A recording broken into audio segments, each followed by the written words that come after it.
I expected cake, laughter, maybe an awkward toast. I didn't expect my sister to shove my face into the table so hard I tasted blood through frosting.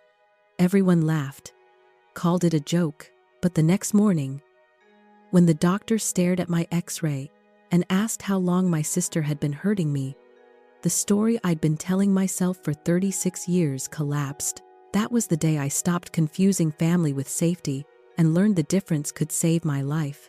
I knew birthdays could be messy, awkward speeches, forced smiles, people pretending they remembered details about your life they hadn't asked about in years. I'd prepared myself for all of that. What I wasn't prepared for was the moment my sister's hand slammed the cake into my face so hard the world snapped sideways. There was no warning, no playful buildup, just sudden pressure, violent and disorienting, my cheeks smashing into the table edge as frosting exploded across my vision. I remember the shock first, then the sting, then the unmistakable warmth of blood mixing into the sugar-sweet smear coating my mouth and nose. Someone laughed, Rowan's laugh. Bright, sharp, deliberate. The room tilted as I slid to the floor, chairs scraping back, voices overlapping in confusion that felt performative rather than concerned. Hands reached for me, but not urgently, not with fear, with annoyance, like I'd disrupted something. It was just a joke, someone said. Rowan hovered above me, hands raised in mock surrender, frosting still on her fingers. God, Avery, you're so dramatic, she laughed. It was cake. Cake doesn't make the room pulse blue and white. Cake doesn't make your ears ring like a warning siren. Cake doesn't leave copper on your tongue. But as my vision stuttered and darkened at the edges, I tried to believe them, tried to stand, tried to laugh along. That reflex was older than reason, older than pain. It was muscle memory. Swallow it. Smooth it over. Don't make a scene. I grew up learning to do that.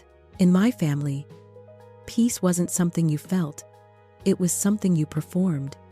And I'd been cast in the role of the quiet one early, the steady one, the daughter who didn't need attention. Avery is strong, my mother, Marlene, liked to say. She can handle herself. What she meant was simpler. Rowan needed the spotlight more. Rowan was born 18 months after me, but you'd think she was the first child. The important one. The son we were all expected to orbit. She had presence. Loud, magnetic, dramatic. When Rowan entered a room, the energy shifted, conversations reoriented around her. My mother lit up in a way she never did for me. When I walked in, Mom's smile softened politely, like she'd just remembered I existed.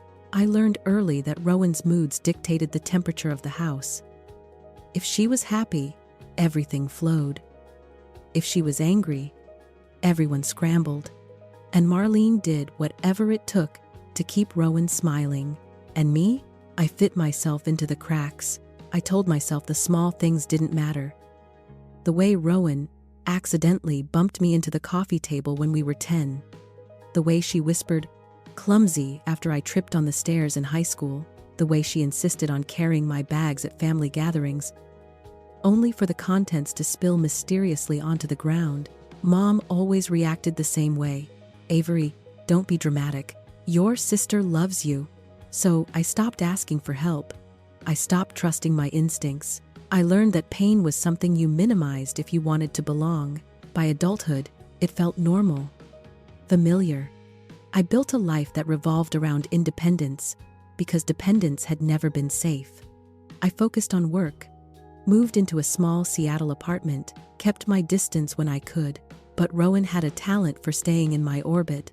Little comments, little digs, moments she turned into jokes that everyone laughed at except me. And every time I tried to defend myself, I heard the same line, "You're too sensitive." She didn't mean it. That night, my 36th birthday, even as blood slid warm down my neck and frosting blurred my vision, part of me still wondered if maybe I was overreacting. Maybe the pain blooming at the base of my skull was bad luck. Maybe Rowan's grin wasn't satisfaction but poor timing. Maybe the laughter wasn't cruelty but confusion.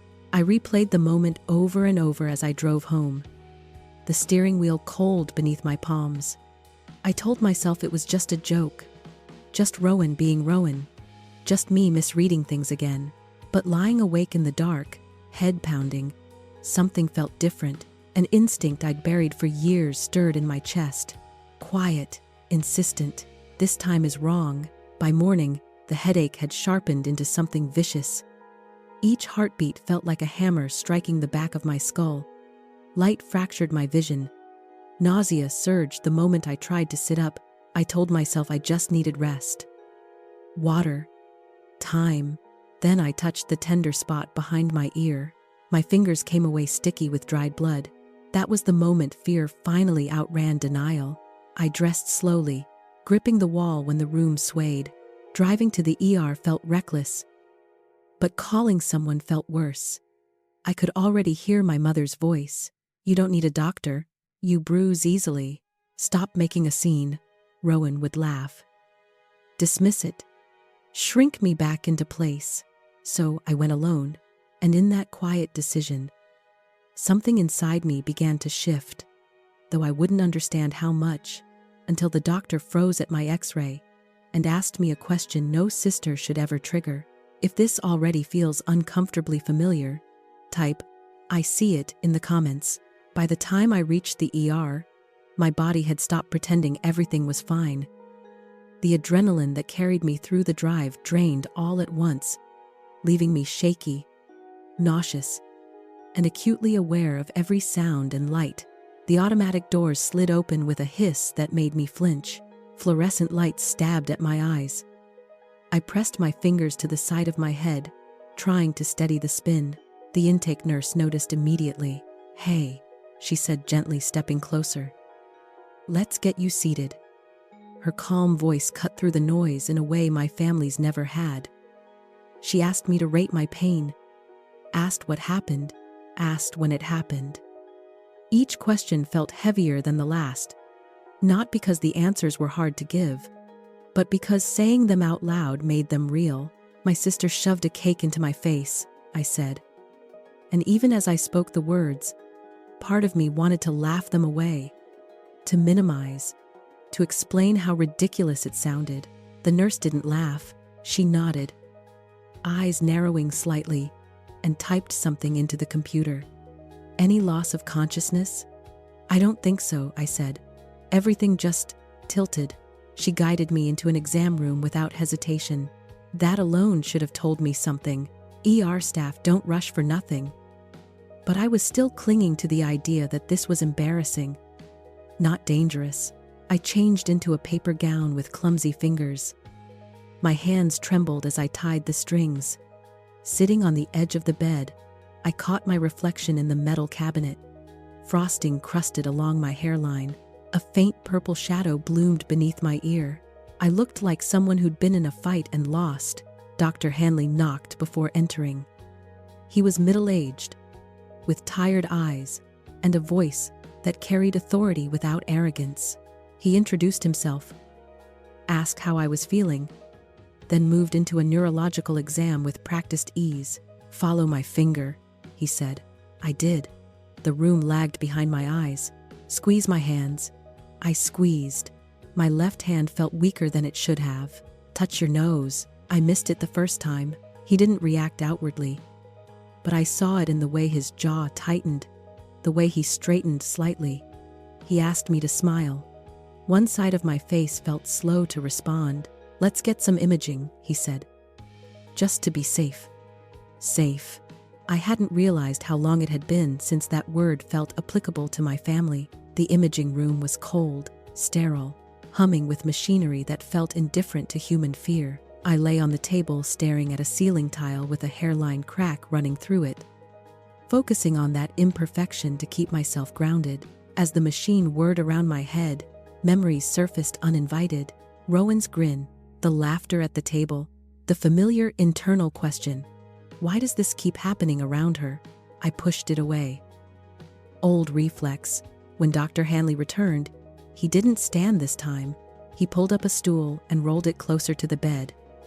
He turned the monitor so I could see the images myself. "Avery," he said, voice low. You have a hairline fracture. The words landed softly, but their impact was anything but. It's not severe, he continued, but it's real. And it didn't just happen last night. My stomach dropped.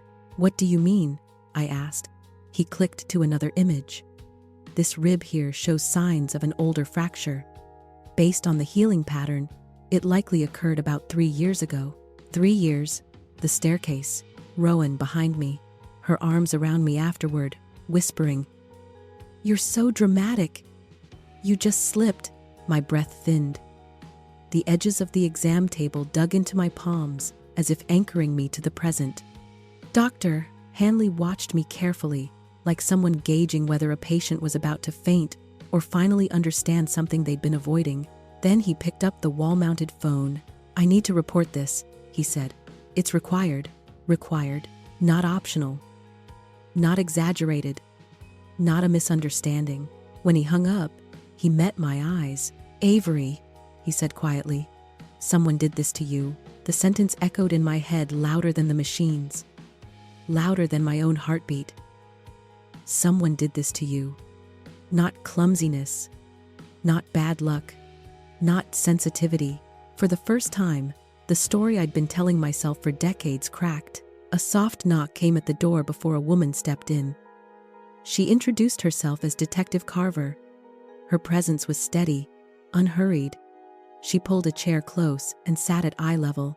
I'm here because your injuries raise concerns, she said. I'd like to ask you a few questions. My throat tightened. About your safety, she added gently. The overlap between those words hit me harder than the diagnosis. She asked who was at the birthday dinner, how much alcohol had been consumed, where Rowan had been standing, whether there had been previous injuries. Each answer felt like removing a layer of insulation I'd wrapped around my memories.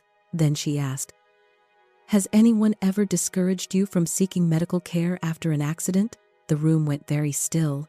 Yes, I whispered. My sister.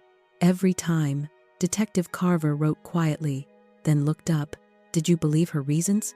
I didn't know how to answer. Did I believe them? Or did I accept them because the alternative was unbearable? Before I could respond, the door flew open. Avery Lynn Dalton. What on earth are you telling these people? My mother's voice filled the room before I fully registered her presence. Marlene swept in, Gerald close behind her, indignation radiating off her like heat. A fracture? Mom scoffed. From a birthday joke? This is ridiculous. She turned to me. Tell them you're confused. You bruise easily. You've always been sensitive. Sensitive. Dramatic. Overreacting. The words that shaped my childhood, now pressed against the bruised edges of my adulthood. Detective Carver stood, calm but immovable. Mrs. Dalton, I need you to step back. Mom glared at me. Not worried. Betrayed. Betrayed that I'd spoken at all. And in that moment, something inside me settled. Not fear. Not anger. Decision. Mom, I said, my voice steadier than I felt. I'm not confused. Her eyes widened. I turned back to Detective Carver. I want to continue.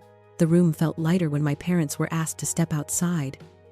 When the door closed, it was like a knot I'd carried for decades loosened slightly. Detective Carver met my gaze again. The pattern you've described is concerning, she said. Combined with the medical findings, we need to treat this seriously. For the first time in my life, someone was taking my pain at face value, and I didn't apologize for it. If this part hit something you've lived through, type "This wasn't okay" in the comments. The quiet after my parents were escorted out of the room didn't feel empty. It felt intentional, like the air itself had decided to stop participating in the lie. Detective Carver sat back down across from me. Her posture relaxed but alert, the way people get when they know something important is about to surface. She didn't rush. She let the silence do its work. Avery, she said finally, I want to be clear about something before we continue. You're not in trouble. You haven't done anything wrong. The words landed awkwardly. Because I hadn't realized how much of me still expected to be blamed. She slid a consent form toward me and explained what it meant. Interviews, documentation, footage, my rights, my choices. No pressure, no scripts, no minimization. I signed. The pen felt heavier than it should have. She asked me to walk her through my childhood. Not dramatically, not emotionally, just factually. The first time I remember getting hurt around Rowan, the first time someone told me not to make a big deal out of it, I told her about the coffee table when we were 10. About Rowan's knee slipping into my back. About the stairs. About the way my mother always redirected the focus. How quickly Rowan was framed as helpful, concerned, apologetic. How quickly I was framed as fragile. Did Rowan ever hurt you when other adults were present? Carver asked. I thought about it. Yes, I said slowly. But only in ways that looked accidental. Carver nodded. That's common. The word common startled me. She continued asking questions. Carefully, methodically. Dates, locations, patterns. She didn't interrupt when my voice wavered. She didn't rush when memory lagged. She let me take breaks when my hands started shaking. Then there was another knock at the door. This one was hesitant. Detective Carver glanced up, then back at me. Is it okay if someone joins us? Your Aunt Elise is here. Something tightened in my chest. Elise had always been different, quieter, observant. The kind of person who noticed things but rarely challenged them out loud. I nodded. Elise stepped inside slowly, like she was afraid of breaking something just by entering. Her eyes were glossy, rimmed red, and when she looked at me, there was no confusion in her expression, just regret. I should have come sooner, she said softly. She sat down, wringing her hands together, then looked at Detective Carver. I have information. About Rowan. About Avery. Carver nodded once. Go ahead. Elise took a breath that shook on the way out. I've seen Rowan hurt Avery before. The room seemed to narrow around us. When Avery was little, Elise continued, there were moments I didn't know how to explain. Pushing, tripping, little things that were always written off as accidents. I told myself it was sibling rivalry, kids not knowing their strength. She swallowed. But when they got older, it changed. Or maybe I finally let myself see it. My hands clenched in my lap. I saw Rowan push Avery on the stairs once, Elise said. Avery was maybe 12. I was standing at the top landing. Rowan shoved her hard. Avery fell all the way down. My breath caught. I remembered that fall. The way my cheek bruised. The way Mom scolded me for ruining holiday photos. The way Rowan hovered afterward, offering cookies and fake sympathy. Elise wiped her eyes.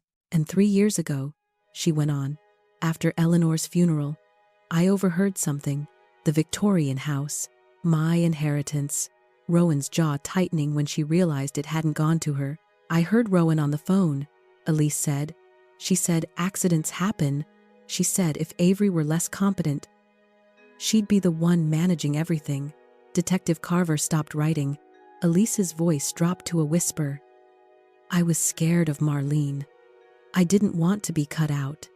But after last night, I couldn't stay quiet anymore. For a long moment, no one spoke. Then Carver nodded. Thank you. This helps establish a timeline. She turned to me. Avery, we've requested the restaurant's security footage. We're also interviewing witnesses. I felt dizzy. Not from pain this time, but from the collapse of denial. Before Elise and I left the hospital, Carver asked me one final question. Do you feel safe going home? The word sat between us. Safe. I hesitated. I don't know. Carver softened. That's an honest answer. Elise stayed with me that night. And the next, the quiet company felt like a soft landing after years of walking on glass. On the third day, Detective Carver called. We've reviewed the footage, she said. Avery, it was deliberate. She explained how Rowan angled the cake, how she looked over her shoulder first, how there was a brief moment after I fell where Rowan smiled before pretending to panic. We also obtained Rowan's phone, Carver added. There are notes, dates, references to past incidents, and something labeled future. My chest tightened. She planned patterns, Carver said. We're moving forward with charges. There was a pause. We'll arrest Rowan at a family meeting Sunday evening. I didn't ask why. I already knew. Some truths need witnesses. If you're still here and your body is reacting before your mind can catch up, type, I wasn't imagining it, in the comments. Sunday arrived with a strange sense of inevitability, like gravity finally finishing a job it had been working on for years. I didn't sleep the night before. Not from fear, exactly. From anticipation. My body knew something was about to end, even if my mind hadn't caught up yet. Elise drove. I sat in the passenger seat, hands folded tightly in my lap, watching familiar streets slide past the window. The closer we got to my mother's house, the heavier my chest felt. That house had been the stage for so many carefully managed moments. Birthdays smoothed over, injuries explained away, tension hidden behind polished smiles and rehearsed stories. It looked the same as always. Neatly trimmed hedges, lights glowing warmly through the windows, a picture-perfect exterior built to convince the world that nothing bad ever happened inside. Rowan was already there. I knew it the moment I stepped through the front door. Her laughter carried from the dining room, easy and confident, the sound of someone who believed she still controlled the narrative. She sat at the table, gesturing animatedly as she talked, completely at ease. She looked radiant, unbothered, victorious. When she saw me, her smile curved into something sharper. Well, look who finally healed, she said lightly, eyes flicking toward the faint bruise still visible near my hairline. My mother hummed disapprovingly from the kitchen. Avery, don't start anything. Start anything. As if I had ever been the instigator, I took a seat at the edge of the room, beside Elise. My heart hammered, but my voice stayed quiet. I wasn't here to argue. I wasn't here to explain. I was here because the truth had outgrown silence. The knock came sooner than I expected. 3 firm raps echoed through the dining room. The conversation stalled. Rowan frowned. Annoyed, my mother glanced at the door, irritation flickering across her face. I'll get it, she said. Detective Carver stepped inside, flanked by 2 uniformed officers. Her presence shifted the entire room. The air changed. Rowan straightened in her chair, confusion flashing across her face for the first time. Rowan Dalton, Carver said, voice clear and even. You're under arrest. For a heartbeat, no one moved. Then everything happened at once. This is absurd, my mother shouted. There's been some mistake. Gerald stepped back, color draining from his face. Rowan laughed. Too loudly. You're kidding, right? For what? A birthday joke? Carver didn't flinch. For assault, and for evidence found in your possession indicating intent to cause future harm. Rowan's eyes snapped to mine. The warmth vanished instantly, replaced by something raw and furious. You think you're so perfect, she hissed. You think you deserve that house. You think Eleanor loved you more. The words spilled out unchecked, years of resentment unraveling in seconds. I've cleaned up after you my whole life, Rowan continued, voice rising. You were always pathetic, always fragile, and everyone expected me to feel guilty for being stronger. The officers stepped closer. That's enough, Carver said, but Rowan lunged forward, pointing at me. Her composure completely gone. You ruined everything the day you were born. The sentence cracked through the room like glass shattering, and suddenly, there it was. The truth she'd hidden beneath years of smiles and jokes, and carefully staged concern. The officers moved in, cuffing her wrists as she thrashed. Mom! Rowan screamed. Tell them Avery is exaggerating. My mother didn't move. Her face had gone pale, her eyes wide with something I'd never seen before. Horror, maybe, for the first time. She understood what she had been protecting. Rowan's screams echoed down the hallway as she was led out of the house. The front door closed behind her with a finality that made my knees weak. I stood there, heart pounding, realizing the world had shifted, this time, in my favor. If this moment felt like something you've waited your whole life to see happen in your own story, type. The truth came out in the comments. The house didn't return to normal after Rowan was taken away. It couldn't. Normal had been a performance, and the audience had just watched the curtain rip down the middle of the stage. What remained was silence, so thick it felt pressurized, like the walls themselves were holding their breath. My mother sank into a chair without looking at anyone. Gerald stood near the doorway, hands hanging uselessly at his sides, as if he'd forgotten what to do with them. Elise stayed beside me, steady and solid, her presence the only thing keeping my legs from giving out. No one spoke for a long moment. Then my mother finally looked up at me, not with anger, not with dismissal, with confusion. "I don't understand," she said. She was just joking. She always joked. The sentence landed softly, but it carried decades of refusal inside it. I didn't respond right away. I was learning, slowly, that I didn't owe immediate explanations anymore. Silence didn't mean surrender.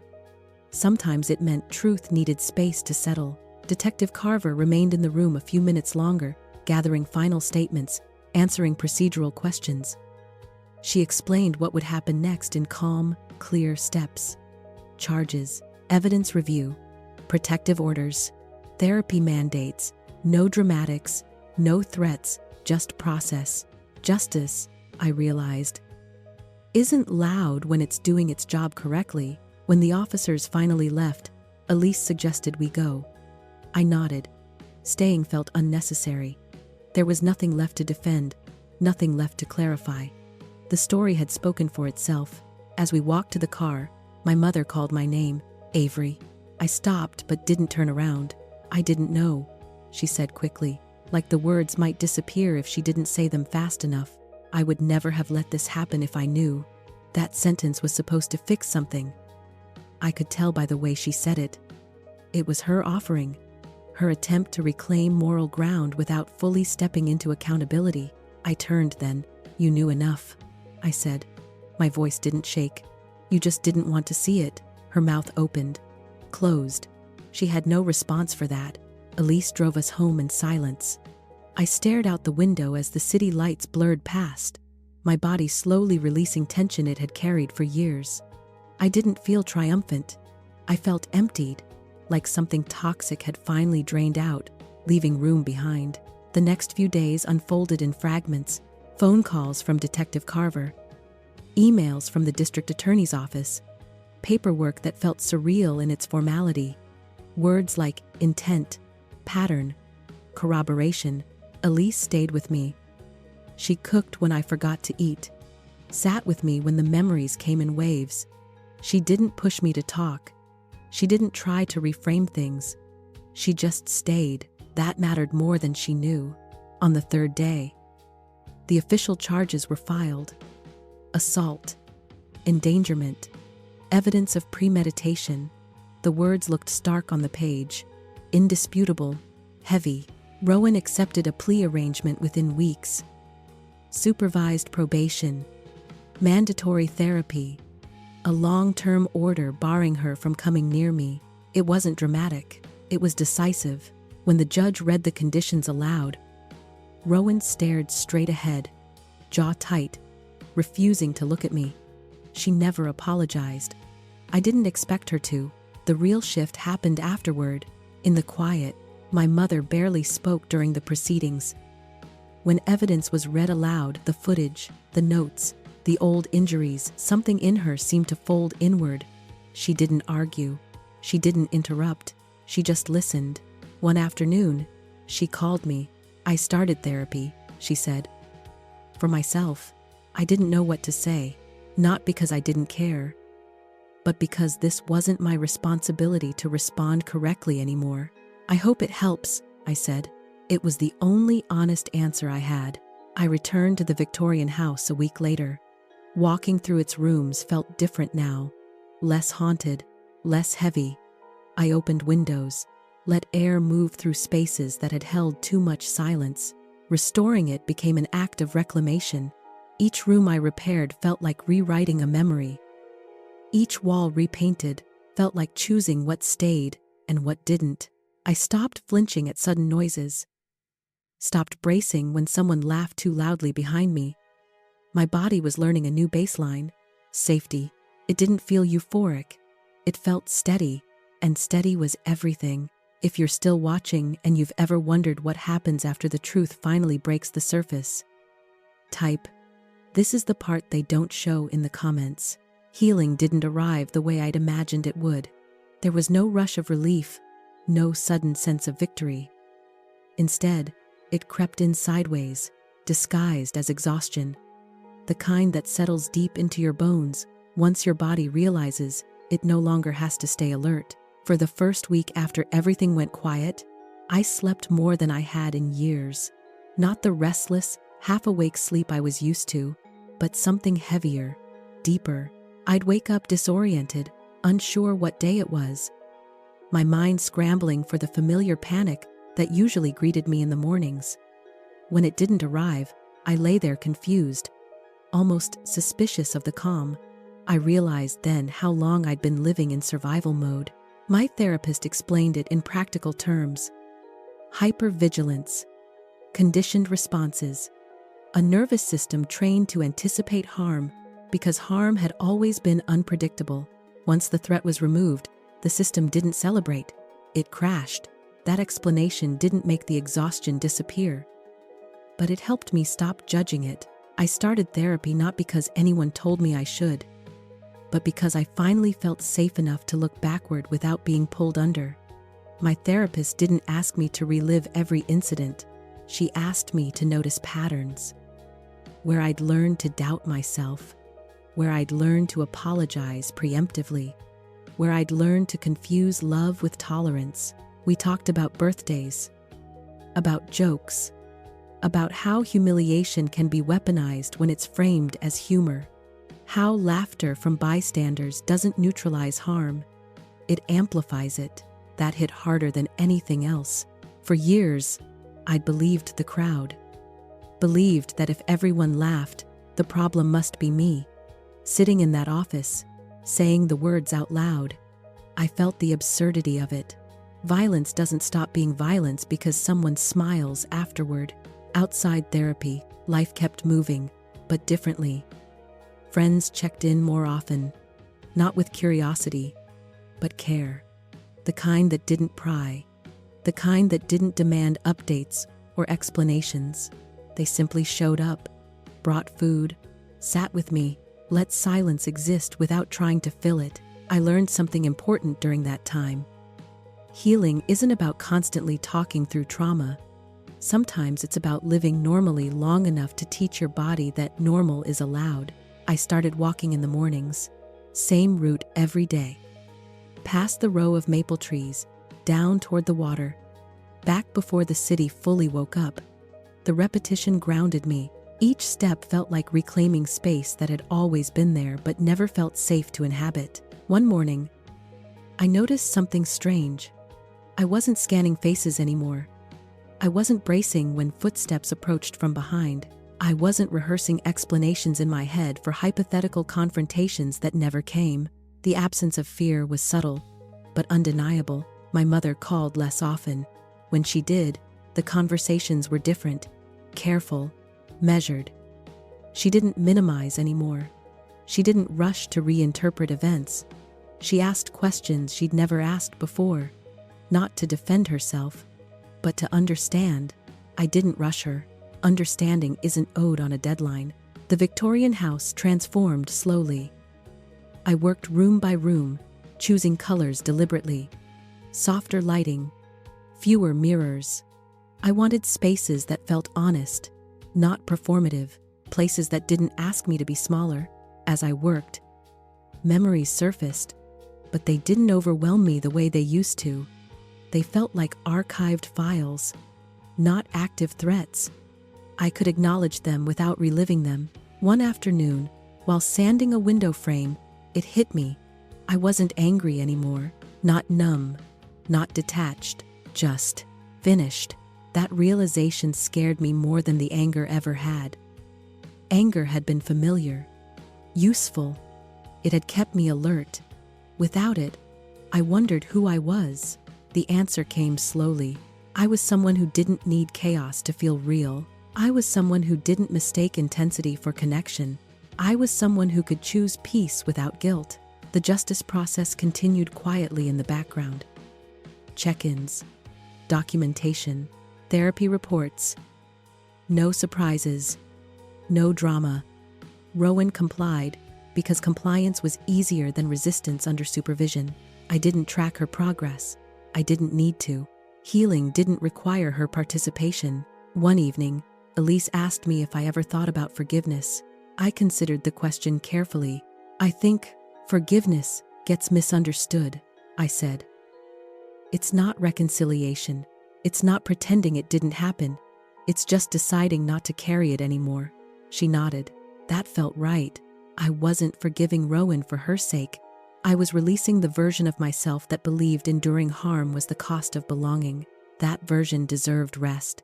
If you're watching this and realizing that healing doesn't look like closure but like calm, type, "This feels familiar" in the comments. Rebuilding who you are after something like this isn't dramatic.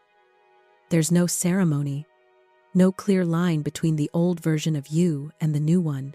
It happens quietly, in the small choices you make when no one is watching. For a long time, my identity had been shaped around endurance. I was the one who could take a hit, the one who didn't need help, the one who stayed calm when things went wrong. That identity had earned me praise my entire life. Strong, mature, reliable. What no one ever said out loud was that strength, in my family, meant absorb the damage, so someone else didn't have to. Once Rowan was gone from my daily reality and the chaos stopped orbiting my life, that version of me had nothing to do. I wasn't managing crises. I wasn't smoothing over conflicts. I wasn't translating bad behavior into acceptable explanations. At first, that felt like losing purpose. I caught myself reaching for old habits, overworking, over-explaining, saying yes to things I didn't actually want to do just to feel useful. Trauma doesn't disappear just because the thread is gone. It looks for new places to attach itself. My therapist helped me name it. "You were rewarded for self-erasure," she said. "Now you're learning self-definition." That phrase stuck with me. Self-definition.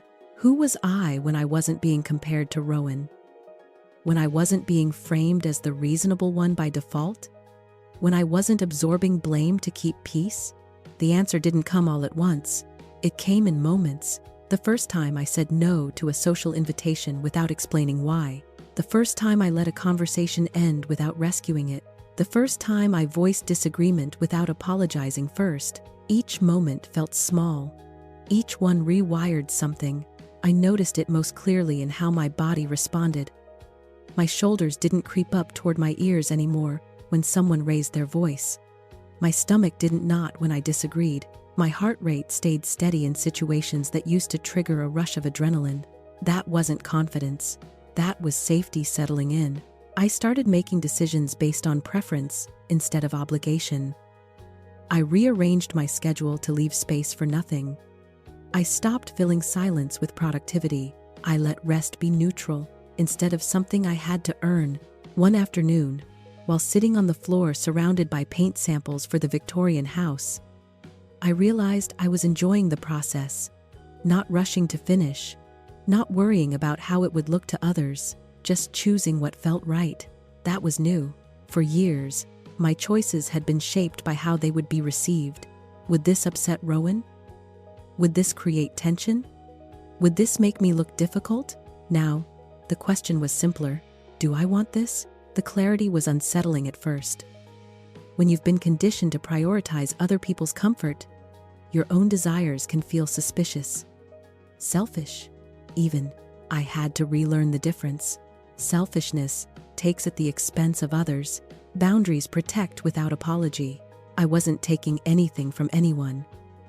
I was just no longer giving away parts of myself automatically. My mother struggled with this shift more than she admitted.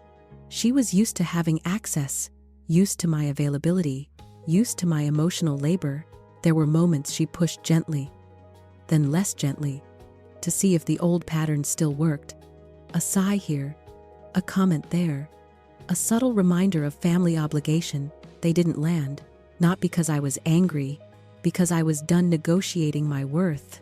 I could hear the confusion in her voice when I didn't rush to reassure her, when I didn't immediately soften my boundaries to make her feel better. That confusion wasn't my responsibility. One evening, she said something that crystallized it for me. "You've changed," she said, not accusingly, just stating it. "Yes," I replied. "I had to." She nodded slowly, like she was finally understanding that the change wasn't a phase, it was permanent. Outside my family, the shift was noticeable too. People responded differently when I spoke. There was less testing, less pushing, less assumption that I would bend. Respect follows consistency, and for the first time, my consistency was aligned with myself, not with survival. I started mentoring at the Eleanor Center, sharing space with people untangling similar family dynamics. I didn't give advice. I listened. I reflected. I named patterns when I saw them. Watching others have their own realizations was grounding. It reminded me that what happened to me wasn't rare. It was just rarely acknowledged. Patterns thrive in silence. Identity, I learned, isn't something you reclaim in one brave moment. It's something you rebuild through repetition, through choosing yourself again and again until it stops feeling like rebellion and starts feeling like normal. One night, as I locked up the house and turned off the lights, it hit me. I wasn't waiting for the other shoe to drop anymore. That constant anticipation had been the last thread of the old identity, and it was gone. If you're watching this, and you're in the strange in-between space where you don't recognize yourself yet, but you know the old version doesn't fit anymore, type "I'm rebuilding" in the comments. Peace doesn't announce itself. It settles in quietly, then waits to see if you're going to sabotage it. That was the part no one warned me about. Once the crisis passed, once the court dates were scheduled, and the paperwork became routine, life didn't rush in to fill the space. It paused. And in that pause, I realized how much of my identity had been built around bracing for impact. For the first few weeks, I kept expecting something to go wrong. A phone call, an accusation, a sudden reversal. My body stayed alert even when my mind knew better. Trauma leaves behind habits long after danger exits the room. But nothing happened. Mornings became predictable. Coffee tasted the same every day. The sounds outside my window followed patterns instead of surprises. I started recognizing my neighbors by their routines rather than by the threat level I unconsciously assigned them. That was new. The Victorian house began to feel less like a project and more like a home. I stopped working on it like I was racing against time. I let myself live inside the unfinished parts. Peeling paint didn't feel like failure anymore. It felt like honesty. One afternoon, I sat on the floor in the front room, sunlight slanting through the tall windows, and realized I was calm, not relieved, not numb, calm. The realization startled me more than fear ever had. Calm felt vulnerable, like something that could be taken away if I wasn't careful. I'd been taught, implicitly and explicitly, that peace was temporary, that it was something you enjoyed quietly so you didn't jinx it. But days passed, then weeks, and calm stayed. I noticed it in my body first. My jaw unclenched, my shoulders dropped. I stopped waking up with headaches. My sleep evened out into something restful instead of strategic. Emotionally, I felt clearer, not euphoric, grounded. I stopped replaying conversations in my head, stopped preparing defenses for arguments that never came. The constant internal monologue softened. Silence, once threatening, became companionable. My relationship with my mother shifted again during this period. Not dramatically, subtly. She was careful now, measured in a way she'd never been with me before. It was awkward at times, like two people relearning how to stand in the same room. She didn't try to rewrite the past anymore. She didn't dismiss or minimize. That alone changed everything. We weren't close, but we weren't pretending, and that honesty mattered more than forced reconciliation ever could. I didn't rush to fill the space with new commitments. I said no to invitations that didn't feel aligned. I let friendships breathe without performing. Some deepened, some faded naturally. That sorting process didn't feel like loss. It felt like clarity. One evening, Elise and I sat on the back steps, watching the sky darken. She asked me what I planned to do next. I thought about it longer than expected. For the first time, I said, "I don't feel like I'm planning against something." She smiled softly. That's freedom.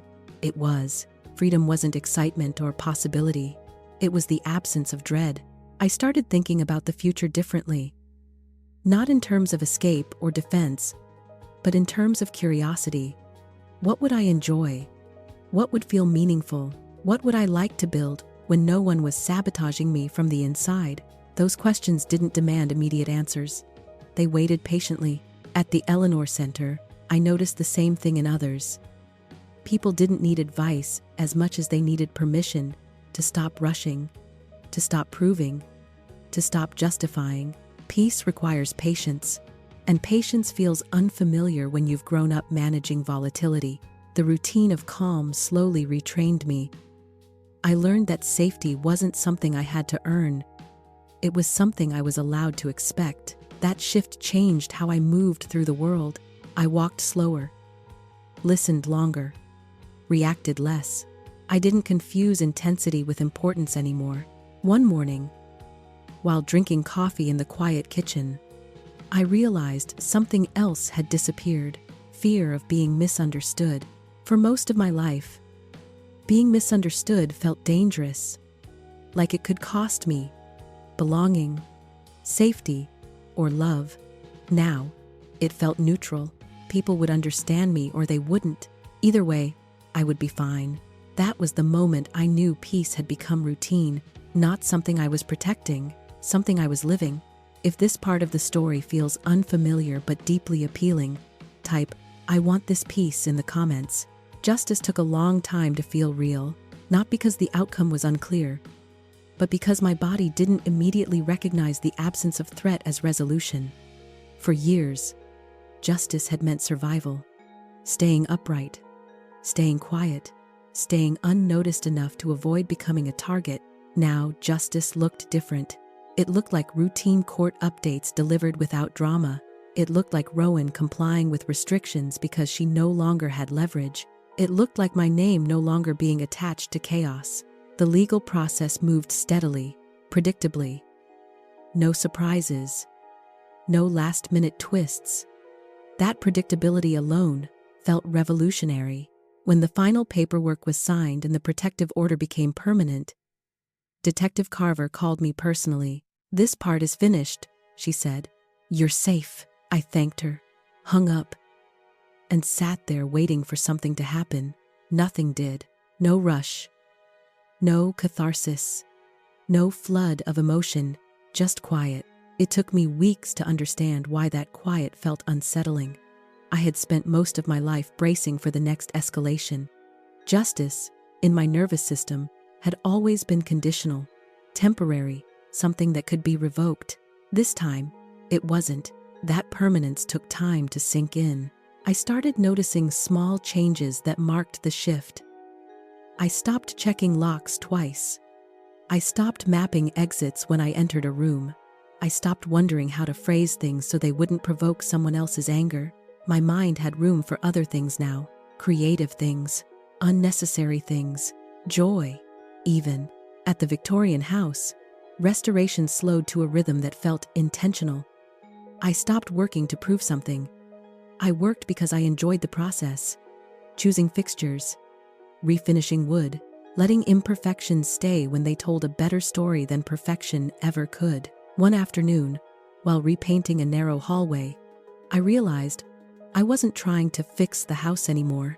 I was living in it. That distinction mattered. The Eleanor Center opened quietly. No fanfare, no press, just a door unlocked and chairs arranged in a circle.